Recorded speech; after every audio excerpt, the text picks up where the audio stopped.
Hello and welcome. स्वागत है आप सभी का समाचार पल्स चैनल पे। देख लेते हैं क्या कुछ इंपॉर्टेंट है एग्जाम पॉइंट। सबसे पहले हम बात करने वाले हैं ग्रीन लीफ रेटिंग के बारे में। क्या है ग्रीन लीफ रेटिंग और कैसे इससे क्वेश्चन बनेंगे, वो बहुत इंपॉर्टेंट है क्योंकि ये न्यू इनिशिएटिव है और ये इनिशिएटिव जो है स्वच्छ भारत मिशन के तहत, जो मोदी जी का सपना है स्वच्छ भारत को लेकर के, और टूरिज्म के सेक्टर में स्पेसिफिकली की जो स्वच्छता है वो बहुत ही मतलब सबसे हाई प्रायोरिटी पे इसको रखा गया है। और इसी के साथ साथ ये जो रेटिंग है मध्य प्रदेश की जो रिजॉर्ट है, नाम है बिजॉन रिजॉर्ट, राइट। तो मध्य प्रदेश की ये रिजॉर्ट पहली भारत की रिजॉर्ट बन चुकी है जिसे 5 स्वच्छता ग्रीन लीफ रेटिंग सर्टिफिकेट मिल चुका है। और सबसे पहले हम बात करेंगे कि क्वेश्चन अगर बनेंगे तो कैसे क्वेश्चन बनेंगे, कि ग्रीन लीफ इनिशिएटिव या सर्टिफिकेट क्या है। तो इसके तहत तो आपको ये बता देना है कि ये जो है एक सर्टिफिकेशन प्रोग्राम है जो वाटर सैनिटेशन के मामले में किसी भी बॉडी को दिया जाएगा। जो हमारी डिपार्टमेंट है मिनिस्ट्री ऑफ जल शक्ति के अंदर, जो हमारी डिपार्टमेंट है department of drinking water and sanitation. तो ड्रिंकिंग वाटर एंड सैनिटेशन के द्वारा मिनिस्ट्री ऑफ जल शक्ति मंत्रालय के अंदर ये डिपार्टमेंट है, उनके द्वारा ये सर्टिफिकेट दिया जाएगा किसी भी संस्था को, स्पेसिफिकली जो टूरिज्म सेक्टर्स से जुड़े हुए हो, यानी कि किसी ना किसी तरह से वो जो है टूरिज्म स्पोर्ट्स हो, राइट। तो इसमें मिनिस्ट्री ऑफ टूरिज्म भी आती है। और यहाँ पे हम देखेंगे कि ये जो इनिशिएटिव है इसके पीछे गवर्नमेंट मतलब प्रधानमंत्री मोदी जी का एक एम्बिशियस प्रोजेक्ट काम कर रहा है, जो कि स्वच्छ भारत मिशन हम कह सकते हैं। एंड उसके बाद हम देखेंगे इसके तहत जो मोटो है वो यही है कि वर्ल्ड क्लास का जो हाइजीन है, सैनिटेशन फैसिलिटीज़ है, वो टूरिस्ट को प्रोवाइड करना। बिकॉज़ हमारे यहाँ ना इंडिया का एक बड़ा प्रॉब्लम है, टूरिस्ट स्पॉट्स तो हमारे यहाँ बहुत ज़्यादा है बट जो बेसिक फैसिलिटीज़ है लाइक जो रोड है या वाटर फैसिलिटीज़ है या स्ट्रीट फूड का जो हमारा सैनिटेशन लेवल रहता है वो बहुत ही पुअर रहता है। तो इस वजह से एक मतलब अच्छी मेमोरी तो हमारे देश में आकर के लोगों को मिलती, इंजॉयमेंट आता है। बट एक ये हम कह सकते हैं कि एक लूप होल है, अगर हम इसे काउंटर कर लेते तो हमारे देश के लिए बहुत ही अच्छा ये होगा। टूरिज्म सेक्टर में हम और भी आगे बढ़ेंगे ना। हम यहाँ पे देखने वाले हैं इस रेटिंग के तहत कि जो पहली जो संस्था है जिसे ये रेटिंग मिल चुकी है वो मध्य प्रदेश की जो है बिजॉन रिजॉर्ट है। तो एज सच क्वेश्चन आने की संभावना पीसीएस वगैरह की परीक्षाओं में कम है, लेकिन अगर आप कोई स्टेट लेवल की परीक्षा दे रहे हैं तो उसमें डेफिनेटली ऐसे फैक्चुअल क्वेश्चन बनते हैं कि हाल ही में कौन से राज्य की कौन से रिजॉर्ट को या कौन सी संस्था को जो है ये ग्रीन लीफ रेटिंग सर्टिफिकेट मिला है। ऐसे क्वेश्चन बन सकते हैं जीडी वगैरह की परीक्षाओं में, राइट ना। आपको ऐसे मंत्रालय वगैरह से संबंधित अगर क्वेश्चन बनेगा कि ग्रीन लीफ रेटिंग जो इनिशिएटिव है वो कौन सा मंत्रालय का है, मिनिस्ट्री ऑफ जल शक्ति या मिनिस्ट्री ऑफ, अगर आपको एग्रीकल्चर दे दिया तो आप, क्योंकि ग्रीन लीफ है तो आप कंफ्यूज कर जाएंगे, तो इस तरह से आपको ध्यान रखना पड़ेगा। नाउ हम आगे बात करने वाले हैं जो है पेसा एक्ट के बारे में। पंचायती राज मंत्रालय के द्वारा अनुसूचित क्षेत्र में किस तरीके का विस्तार हुआ है, राइट। मतलब जो ट्राइबल एरिया है उसमें किस तरह का डेवलपमेंट हुआ है, इसे देखने के लिए 4-5 मार्च को रांची में ये मीटिंग होने वाली है। और इसमें जो राज्य चर्चा में होंगे शामिल वो होंगे आंध्र प्रदेश, छत्तीसगढ़, झारखंड, उड़ीसा, तेलंगाना। इन सभी राज्यों के साथ डिस्कशन होगा मिनिस्ट्री ऑफ पंचायती राज के द्वारा। तो यहाँ पे हम देखेंगे कि ये 2 दिवसीय कार्यक्रम है जो कि झारखंड में होगा। और इसकी अगर हम बात करें तो देखो जो क्वेश्चन बनेंगे बेसिकली हमें थोड़ा सा देखना है। एक ना ट्राइबल एरिया होता है अपना, और एक होता है शेड्यूल एरिया, ठीक है। तो शेड्यूल एरिया जो है बहुत ही स्पेसिफिक है। ये किसी राज्य के अंदर भी कोई एरिया को शेड्यूल एरिया करार किया जा सकता है। गवर्नमेंट वहाँ की चाहे, यानी कि गवर्नर चाहेंगे तो। गवर्नर और प्रेसिडेंट का इसमें बहुत बड़ा भूमिका होता है और स्पेसिफिकली गवर्नर के बहुत पावर होते हैं ऐसे एरिया में। जैसे और अगर हम बात करें ट्राइबल एरिया की, तो ट्राइबल एरिया जैसे कोई राज्य है उसके अंदर भी ट्राइबल एरिया घोषित किया जा सकता है, या पूरा राज्य ही ट्राइबल राज्य हो सकता है, जैसे झारखंड एक ट्राइबल स्टेट है। उसी तरह से अगर हम बात करें तो ये हमें ध्यान में रखना है, ये दोनों के बीच का डिफरेंस समझना है, ठीक है। तो हमारे जो आर्टिकल 244 है ना, 244 आर्टिकल जो है वो शेड्यूल एंड ट्राइबल एरिया की बात करता है। पार्ट 10 हमें याद रखना है जो है पार्ट, एग्जैक्टली क्वेश्चन बनने की संभावना फैक्चुअल बन सकते हैं। शेड्यूल 5 में ट्राइबल एरिया की बात की गई है, जबकि शेड्यूल 6 में जो है हमारे शेड्यूल एरिया की बात की गई है, तो ये बहुत ही इम्पॉर्टेंट है, यहाँ पे डिफ्रेंशिएट करना बहुत इम्पॉर्टेंट है, क्योंकि जो शेड्यूल 5 है वो ट्राइबल एरिया की बात करता है, जबकि जो शेड्यूल 6 है वो आपका शेड्यूल एरिया की बात करता है ना। हम यहाँ पे देखने वाले हैं जो पेसा एक्ट है, देखो अपने यहाँ तो 73rd कॉन्स्टिट्यूशन अमेंडमेंट कर करके जो है 1992 में पंचायती राज्य को क्या किया गया था, हमारे यहाँ कॉन्स्टिट्यूशन में इसे दर्जा दिया गया था। इससे पहले पंचायती राज सिस्टम चल रहा था, बट जो है वो संविधान को संशोधित करके एक संवैधानिक व्यवस्था के तहत नहीं था। तो 1992 में 73rd कॉन्स्टिट्यूशन अमेंडमेंट के तहत जो है हम देखेंगे कि जो हमारी पंचायती राज सिस्टम है वो कॉन्स्टिट्यूशनली स्थापित हो गई। और यहाँ पे जो बाद में एक्ट आया 1996 का, इसमें एक्सटेंशन था जो पंचायती राज सिस्टम है उसमें शेड्यूल एरिया में, जो शेड्यूल एरिया है उसमें बहुत सारे बदलाव किए गए थे। Extension on the schedule area specifically ये इंट्रोड्यूस किया गया था। तो उसके तहत ये देखना था कि जो शेड्यूल एरिया है, जैसे कि आपके आंध्र प्रदेश, छत्तीसगढ़, झारखंड, उड़ीसा, तेलंगाना, ये सब जो राज्य हैं, इन सब में किस तरीके से जो एनजीओज के हेल्प से, सिविल सोसाइटीज के हेल्प से, या गवर्नमेंट के जो अलग अलग इनिशिएटिव है उससे किस तरीके से जो हमारी ट्राइबल कम्युनिटी है उनको फ़ायदा पहुंच रहा है। तो इसमें क्या होता है ना कि जो भी प्रोग्राम चलते हैं उनका बाद में मॉनिटर भी किया जाता है, उनको एग्जीक्यूशन तो चल रहा है, साथ साइड बाय साइड जो है उसका एक तरह से ऑडिट भी किया जाता है। अभी आप जो ये प्रोग्राम होने वाला है, एक तरह से कह सकते हैं कि उन्हीं सभी चीज़ों पे डिस्कशन होने वाला है कि जो चीज़ हो चुकी है उसके क्या फ़ायदे अभी तक दिखाई दे रहे हैं, क्या इफ़ेक्टिवनेस दिखाई दे रहा है, वही डिस्कशन किया जाएगा। तो जिसमें बेसिकली डिस्कशन का जो एरिया होगा, जो कोर एरिया होगा, वो ये होगा कि जो माइनर फॉरेस्ट प्रोडक्ट हैं जैसे कि मिनरल्स हो गए, उन सब का क्या यूटिलाइजेशन हो रहा है, लैंड लॉस जो है ट्राइबल एरिया में। क्योंकि अभी आप देखो जो झारखंड के सीएम है रिसेंटली जो गिरफ्तार हुए, हेमंत सोरेन, तो उनके ऊपर यही एलिगेशन है कि ट्राइबल होने के बावजूद भी वो ट्राइबल जमीन का बहुत सारा खरीद बिक्री उनके टाइम पे हुआ है, या उनके द्वारा हुआ है, या उनके फैमिली मेंबर्स इन्वॉल्व है। तो हाउ इट इज, मतलब ये बहुत ही मतलब कॉम्प्लिकेटेड सिचुएशन क्रिएट करता है। तो लैंड लॉस से संबंधित क्या ट्राइबल का इश्यूज आ रहा है। नाउ हम ये देखेंगे कि जो मनी लॉन्ड्रिंग में ट्राइबल जो है वो या तो फंसाए जा रहे हैं या किसी तरह से इन्वॉल्व हैं, क्योंकि बहुत सारे एक्सेस होते हैं उनको ट्राइबल्स को फॉरेस्ट एरिया में। तो क्या कहीं कुछ इस तरह की जो है इल विल एक्टिविटीज में तो इन्वॉल्व नहीं है। तो जो भी मामले होते हैं वो हमारी जो ईडीज होती है, या जो हमारे अलग सी जो व्यवस्थाएं बनी हुई हैं, वो समय समय पे इन सब चीज़ों का जांच करती रहती है। हाँ, यहाँ पे हम देखेंगे इसके लिए एक पोर्टल भी है जो कि MIS डैशबोर्ड है, एक अपने आप में प्रोटोटाइप NIC के द्वारा बनाया गया। NIC मतलब national informatics centre, Bengaluru based जो हमारी संस्था है, उनके द्वारा पेसा का एक अलग से डैशबोर्ड भी बना हुआ है जहाँ पे आप चीज़ों को अपडेट करते हैं और वहाँ से इंफॉर्मेशन इनकलकेट भी कर सकते हैं, मतलब गैदर भी कर सकते हैं। तो यहाँ पे देखेंगे कि ये जो पेसा एक्ट है, राइट, इसके तहत अभी से पहले, मतलब अभी जैसे कि मार्च में ये होने वाला है, तो ये सेकेंड राउंड का मीटिंग हो रहा है। इससे पहले जनवरी महीने में महाराष्ट्र के अंदर जो अलग 5 राज्य हैं जैसे कि गुजरात, हिमाचल प्रदेश, मध्य प्रदेश, महाराष्ट्र, राजस्थान, इनकी मीटिंग हो चुकी है रीजनल लेवल की।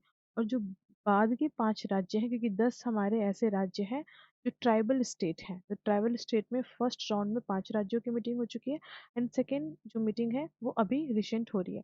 तो हम बात करेंगे मिनिस्ट्री ऑफ होम अफेयर के द्वारा एक इम्पॉर्टेंट और बहुत ही, मतलब हम कह सकते हैं कि हिस्टोरिकल एग्रीमेंट साइन किया गया है, और त्रिपुरा को बहुत शांति मिलने वाली इस एग्रीमेंट से। क्या है पूरा मामला, समझते हैं इसे।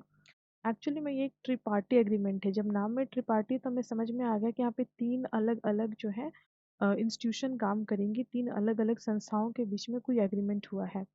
तो ये ट्रिपार्टी एग्रीमेंट जो है होम मिनिस्ट्री, मिनिस्ट्री ऑफ जो हमारी त्रिपुरा की जो गवर्नमेंट है उनके द्वारा, और वहाँ की जो लोकल हम कह सकते हैं इंडिजिनसली जो ग्रुप है, जिसे जो है टिपरा यानी कि Tripura and indigenous progressive regional alliance, right, तो इनके द्वारा, इन तीनों के द्वारा ही गवर्नमेंट ऑफ इंडिया यानी कि home ministry, government of Tripura, और जो आपकी त्रिपुरा जो वहाँ की अ, एक अलायंस है, उनके साथ मिल करके ये एग्रीमेंट साइन हुआ है। बॉर्डर एरिया में पीस के लिए है। जो त्रिपुरा है उसको पॉपुलरली वहाँ पे Tripura and Mohta and others stakeholders के नाम से भी त्रिपुरा मोहता पार्टी भी कहते हैं।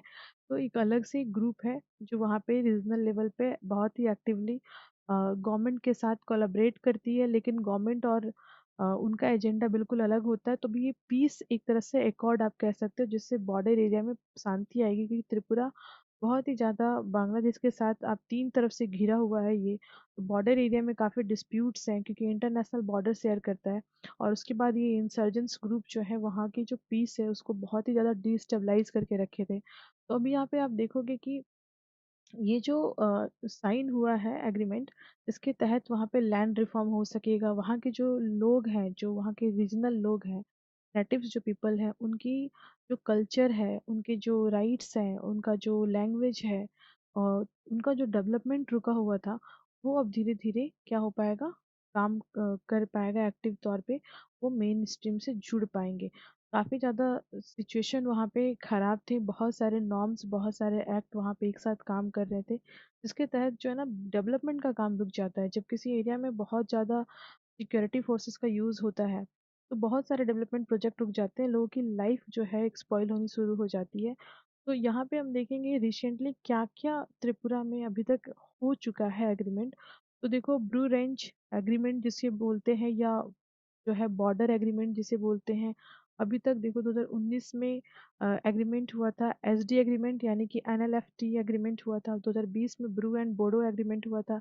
इसमें कार्बाई अनलोंग एग्रीमेंट हुआ था। 22 में tribal agreement Assam Meghalaya border agreement हुआ था। ये इंपॉर्टेंट भी है, क्वेश्चन भी इस पे बना हुआ है ना। यहाँ पे 2023 में असम अरुणाचल प्रदेश के साथ बॉर्डर एग्रीमेंट हुआ था। फिर हम देखेंगे दिमसा एग्रीमेंट जो है। उल्फा आपने सुना होगा कई बार। उल्फा बहुत ही मतलब एक्टिवली इंसर्जेंट्स ग्रुप थे। तो ये दो ग्रुप है, उल्फा और यूएनएलएफ, ठीक है।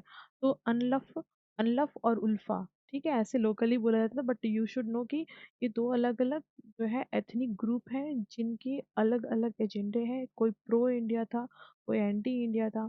और इनके आपस में लड़ाई में भी गवर्नमेंट जो है, वहाँ की local government, state government, Tripura government and government of India जो है मतलब बैलेंसिंग का काम नहीं हो पा रहा था। इसके चलते जो है स्टेट सफ़र कर रहा था, लोग सफ़र कर रहे थे। तो इनके बीच में पीस अकॉर्ड कराया गया था। डिफरेंट डिफरेंट लेवल पे जो है बहुत लंबे समय से ये सब चीज़ें चल करके अभी हम कह सकते हैं एक बहुत बड़ा मुद्दा जो है वो हमारे कंट्रोल में है। और हम कह सकते हैं कि जम्मू एंड कश्मीर में जो है पीस एग्रीमेंट के बाद 370 हटने के बाद वहाँ की जो लाइफ जो है अच्छी हुई है, उसी तरह से अब हम कह सकते हैं कि त्रिपुरा में भी बहुत ज़्यादा डेवलपमेंट अब देखने को मिलेगा, क्योंकि समहाउ त्रिपुरा में भी ऐसे ही सिचुएशंस थे, राइट। तो ये एक इम्पॉर्टेंट न्यूज़ है। नाउ दूसरी हम न्यूज़ की बात करें जो कि इम्पॉर्टेंट है एग्जाम पॉइंट ऑफ व्यू से, वो है ministry of chemical and fertiliser की। देखो एक्चुअली में क्या है ना, 27 ग्रीन फील्ड जो है ड्रग प्रोजेक्ट जो है, ड्रग पार्क एक्चुअली में कह सकते हैं, वो स्टैब्लिश्ड किए गए हैं, स्टार्ट किए गए हैं मेडिकल सेक्टर में, जो डिवाइसेस बनते हैं अंडर पीएलआई स्कीम। तो देखो, पीएलआई स्कीम हमने कई बार डिस्कस किया है। ये प्रोडक्शन लिंक इंसेंटिव स्कीम है, यानी अगर आप जितना प्रोडक्शन करते हो, सरकार आपको उतना इंसेंटिवाइज करती है। पर प्रोडक्शन ऐसा नहीं कि स्टॉक बढ़ा रहे और इंसेंटिवाइजेशन होगा, ऐसा कुछ नहीं है। जितना ज़्यादा आप प्रोडक्ट को आप बेचेंगे, फीडबैक कैसा होगा, उसके आधार पे आपको जो है क्वालिटी के आधार पे आपको इंसेंटिवाइज किया जाता है गवर्नमेंट की तरफ से। कोविड के टाइम में मैन्युफैक्चरिंग सेक्टर को बूस्ट करने के लिए स्कीम आया था। हालांकि अभी पीएलआई के 2 फेज चल रहे हैं, जिसको हम लोग डिस्कशन करेंगे। बट यहाँ पे 27 ग्रीन फील्ड, तो ग्रीन फील्ड प्रोजेक्ट ऐसे ही आपको ध्यान में रखना है कि वैसे प्रोजेक्ट, वैसी इंडस्ट्री या इंस्टीट्यूशन या मैन्युफैक्चरिंग यूनिट जो न्यूली सेटअप हुई हो, उसको ग्रीन फील्ड कहते हैं। तो 27 ग्रीन फील्ड स्पेसिफिकली हमारे मेडिकल मैन्युफैक्चरिंग डिवाइसेस के लिए है, तो बहुत ही इंपॉर्टेंट है। अब देखो कैसे इंपॉर्टेंट है ये, और भी हम देखेंगे इसमें क्या कुछ इंपॉर्टेंट निकल करके सामने आ रहा है हमारे सामने। देखो, सबसे पहली बात तो है ना कि जो पेंसिलिन जैसी जो मेडिसिन है, वो भी इंडिया के अंदर नहीं बनती थी। पिछले हम 30-40 सालों से इस मेडिसिन को नहीं बना पा रहे थे। उसके पीछे मेन कारण था एपीआई का अवेलेबल नहीं होना। एक्टिव फार्मास्यूटिकल जो इंग्रेडिएंट्स है, जिसे एपीआई कहते हैं, कोविड के टाइम में काफ़ी न्यूज़ में था, जिसे हम इंपोर्ट करते हैं, चाइना से मंगवाते हैं, अलग अलग कंट्री से मंगवाते हैं। तो 1980 से हम एक छोटी सी पेंसिलिन भी नहीं क्रिएट कर पा रहे थे, but just because of lots of reforms, lots of जो है नॉर्म्स को डाइल्यूट करके हमारा अभी क्या सिचुएशन हो चुका है कि अब हम धीरे धीरे मैन्युफैक्चरिंग हब बनते जा रहे हैं। मेडिकल सेक्टर में हमारी जो रिलायबिलिटी थी, दूसरे देशों के ऊपर निर्भरता, वो धीरे धीरे कम होती जा रही है। तो पेंसिलिन भी अब हम बना सकते हैं। मतलब ये बोलने में बहुत अजीब लग रहा है कि जो देश कोविड में वैक्सीन बना लिया, इतनी क्रिटिकल सिचुएशन के बाद वो पेंसिलिन नहीं बना पाया अभी तक। तो ये एक, मतलब आप समझिए, एक हंसी जैसा भी लगता है, but this is the harsh reality. ना यहाँ पे जो मिनिस्ट्री के द्वारा बताया गया है वो ये बताया गया कि जो इंडिया है उसमें अगर हम बात करें स्पेसिफिकली मेडिकल सेक्टर में, तो 12% का जो हमारा ग्रोथ है ना, कंपाउंड एनुअल ग्रोथ रेट जो है 12% 10 साल में बढ़ा है। 10 साल में 12% की वृद्धि आई हुई है फार्मास्यूटिकल इंडस्ट्री में, स्पेसिफिकली मैन्युफैक्चरिंग सेक्टर में। तो ये एक इम्पॉर्टेंट अचीवमेंट है। एंड यहाँ पे बताया जा रहा है कि पीएलआई स्कीम होने के कारण 90% इम्पोर्ट जो मेडिकल डिवाइसेस का होता था वो हमारा क्या हुआ है, कम हुआ है। क्योंकि ऑब्वियस सी बात है, जब प्रोडक्शन ज़्यादा करेंगे तो हम बाहरी देशों से कम ही मंगवाएंगे। तो ये हमारे लिए एक अच्छी न्यूज़ भी है, सो दैट कि जो मेडिकल चीज, जो डिवाइसेस हैं, जो मेडिसिन है, उनका दाम भी कम होगा। तो जो मतलब लोग हैं, जो आम जनता है, उनके ऊपर ये वर्डन भी कम होगा, क्योंकि मेडिकल का वर्डन बहुत ही ज़्यादा होता है। तो आप समझ रहे हो कि पीएलआई स्कीम के तहत मेडिकल सेक्टर में 48 ऐसे क्रिटिकल जो है ड्रग मैन्युफैक्चरिंग को सेटअप किए गए हैं। देखो लागत वागत तो इतना याद रखने की जरूरत नहीं है, स्टिल देख सकते हो कि 15,000 करोड़ का ये प्रोजेक्ट था। और उसके बाद PLI 2 स्कीम के तहत भी गवर्नमेंट जो है मेडिकल प्रोडक्शन सेक्टर को बढ़ा करके इंटरनेशनल मार्केट क्रिएट करना चाहती है। तो ये था। हाँ, हम दूसरी बात करने वाले हैं प्रधानमंत्री मोदी जी के द्वारा बिहार में जो है इनोग्रेट किया गया। किस चीज़ का इनोग्रेशन हुआ है, तो हम लोग देख लेते हैं कि हिंदुस्तान उर्वरक एंड रसायन लिमिटेड फर्टिलाइजर प्लांट का जो है इनोग्रेशन हुआ बिहार में। अब यहाँ पे हम देखेंगे बरौनी के अंदर ये प्लांट 9,500 करोड़ के लागत से जो है सेटअप हुआ। देखो, एज सच डायरेक्टली क्वेश्चन बनने मुश्किल है। क्वेश्चन फैक्चुअल हो सकते हैं। फैक्चुअल क्वेश्चन क्या हो सकते हैं कि हिंदुस्तान उर्वरक रसायन लिमिटेड कब बनी थी, राइट? ऐसे क्वेश्चन हो सकते हैं। या क्वेश्चन एरिया पूछा जा सकता है कि कहाँ पे सेटअप है। तो ये आपको ध्यान में रखना है। अमाउंट अमाउंट नहीं पूछा जा सकता। हाँ, एक चीज़ इम्पॉर्टेंट है कि ये जो हिंदुस्तान उर्वरक रसायन लिमिटेड है, इसके बारे में हम जाने तो ये बहुत पुरानी बॉडी नहीं है। देखो, ये ना 2016 में ही बनाई गई थी, और एक्चुअली में ये जॉइंट वेंचर है, CIL NTPC, ठीक है, और जो हमारी IOCL है, यानी कि कोल इंडिया लिमिटेड, फिर हमारी जो NTPC है, राइट, और उसके बाद जो हमारी इंडियन ऑयल कॉरपोरेशन है। ये तीन अलग अलग जो ग्रुप हैं, तीन अलग अलग जो कंपनियां हैं, लिमिटेड कंपनियां हैं, PSUs जिन्हें हम कहेंगे, उनके कॉरपोरेशन से उनका जॉइंट वेंचर है आपका HURL। ठीक है। तो अभी यहाँ पे नेक्स्ट देखो, फैक्ट ही है, कुछ ज़्यादा विशेष वहाँ पे है नहीं। और बाद बाकी तो चूंकि चुनाव का समय आ चुका है, तो अब की बार 400 पार चल रहा है ना। अभी देखेंगे ministry of agriculture and farmer के द्वारा जो नया इनिशिएटिव, और हम कह सकते हैं नया इंस्टीट्यूशन सेटअप किया गया, और इस इंस्टीट्यूशन में नए नए इनिशिएटिव भी लिए गए हैं, उसकी चर्चा करेंगे। आसाम में एक्चुअली में जो है ICAR, Indian agriculture research institute setup की गई है। देखो, ये बहुत बड़ी इंस्टीट्यूशन है अपने आप में, वर्ल्ड क्लास इंस्टीट्यूशन है ये, क्योंकि इसके अंदर ना एग्रीकल्चर एजुकेशन को दिया जाएगा। और ये हाईएस्ट लेवल का लर्निंग इंस्टीट्यूशन है पूरे साउथ ईस्ट एशिया रीजन में। तो साउथ ईस्ट एशिया रीजन बोलने से आपके दिमाग में इंडियन सब कॉन्टिनेंट के जितने भी कंट्री है वो आ रहे हैं ना। उसके बाद यहाँ पे कवर किया जाएगा पूरे नॉर्थ ईस्ट में किस तरीके से इम्प्रूव किया जा सकता है क्रॉपिंग सिस्टम को। फिर जो स्पेशल स्पेशल टाइप के जो आपके ट्रेड्स हैं एग्रीकल्चर में, उनको कैसे बढ़ावा दिया जा सकता है, तीनों टाइप्स को समझाया जा सकता है। जो प्लांट लुप्त हो चुके हैं और जो मेडिकल पर्पस से या अदर पर्पस से जो इम्पोर्टेंट थे, उनको कैसे ट्रेस किया जा सकता है, उस पे ये जो है संस्था के अंदर रिसर्च होगा। टेक्नोलॉजी को बढ़ा करके मैक्सिमाइज किया जा सकता है। जो हमारी सॉइल है, नॉर्थ ईस्ट रीजन की जो सॉइल है वो एसिडिक सॉइल हो चुकी है। तो एसिडिक सॉइल में प्रोडक्शन को कैसे बढ़ा सकें, क्या टेक्नोलॉजी यूज़ कर सकें, उस पे यहाँ पे रिसर्च होगा। फार्मिंग मॉड्यूल में क्रॉपिंग सिस्टम पे स्पेसिफिकली प्रमोट किया जाएगा ऑर्गेनिक फार्मिंग को, उस पे ये संस्था काम करेगी। फिश एंड एनिमल रिसोर्सेज में इंडिजिनसली क्या टेक्नोलॉजी ला करके उनका प्रोडक्शन बढ़ाया जा सकता है, उस पे ये संस्था काम करेगी। तो कॉमर्शलाइज किया जाए एग्रीकल्चर को, और नए नए प्रॉफिटेबल चीज़ों को ऐड किया जा सके, एग्रीकल्चर को सस्टेनेबल बनाया जा सके, उस पे काम करेगी। देखो, एग्रीकल्चर को ना सस्टेनेबल बनाना बहुत ही ज़रूरी है, क्योंकि आप देखो, जो दाल चावल है या व्हीट है या जो भी हमारे पल्सेस हैं, उनकी फार्मिंग करके किसान का बहुत भला हो नहीं सकता है। मैं ये नहीं कह रही कि उनकी फार्मिंग नहीं करनी, बट मैं ये कह रही हूँ कि आप ट्रेंड समझिए। आज से 50 साल पहले जो चावल का दाम था, धान का दाम था, और आज जो है, और आने वाले जो 50 साल है, उसमें कितना डिफरेंस आपको देखने को मिलेगा? बिल्कुल भी नहीं मिलेगा, क्योंकि ये एसेंशियल कमोडिटीज़ है। इसका जो है बहुत ज़्यादा इसके दाम बढ़ाने से किसान ही फिर महंगा खरीद के खाएगा।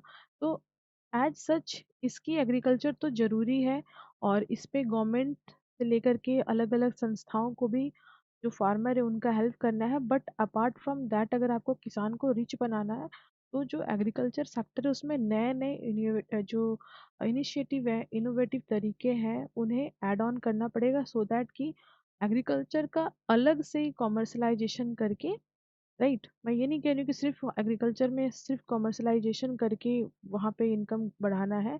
मालूम चला कि फिर हम मशीन लगाएंगे और वहाँ पे जो है फूड को मैन्युफैक्चर करेंगे, तो वो पॉसिबल नहीं है, राइट। और वो किसी भी देश के लिए पॉसिबल नहीं, वो ह्यूमन सिविलाइजेशन के लिए पॉसिबल नहीं है। तो हमें एग्रीकल्चर सेक्टर को बहुत ही अलग तरीके से ट्रीट करना पड़ेगा।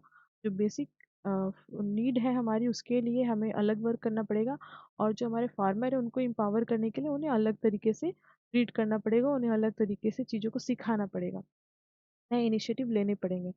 तो ये था। नेक्स्ट हम देखेंगे जो ब्यूरो ऑफ एनर्जी इफिशियंसी है, कुछ दिन पहले हमने इसके बारे में डिस्कस किया था। तो 22 फाउंडेशन डे है।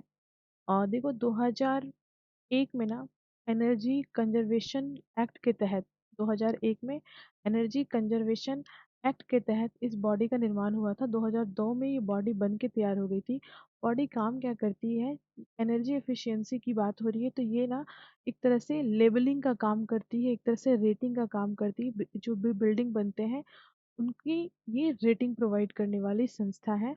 और इनके द्वारा जो है energy index, state energy efficiency index भी जारी किया जाता है, रेटिंग दी जाती है, राइट। और किस तरीके से अलग अलग जो इनके इनिशिएटिव हैं, लाइक इलेक्ट्रिक कुकिंग को लेकर के, या फिर जो इलेक्ट्रिक मोबिलिटीज़ है, ईवीज है, इलेक्ट्रिक व्हीकल्स है, रोड रोड में किस तरह से एनर्जी इफिशिएंसी हो सकती है, मतलब किस तरीके से हमें कंस्ट्रक्शन करना है, उस पे इस बॉडी का बहुत काम होता है। तो आपको बस थोड़ा सा ध्यान में रखना है, रेटिंग वगैरह देती है, ये एक इम्पॉर्टेंट है। नाउ नेक्स्ट हम बात करने वाले हैं फोटो एग्जीबिशन से। तो फोटो एग्जीबिशन जो है ये लाइटिंग हाउस का है। देखो, बहुत हार्ड एंड फास्ट क्वेश्चन नहीं बनेगा और बहुत कुछ विशेष आर्टिकल भी नहीं है, बट यहाँ इम्पोर्टेंट क्या है कि पहली बार होने जा रहा है कि जो लाइटिंग हाउस होता है ना, उसे टूरिस्ट एक्सपो जो स्पॉट होता है उसमें कन्वर्ट किया गया है। तो टूरिज्म को प्रमोट करने के लिए लाइटिंग हाउस में फोटोग्राफी एग्जीबिशन लगाया गया है।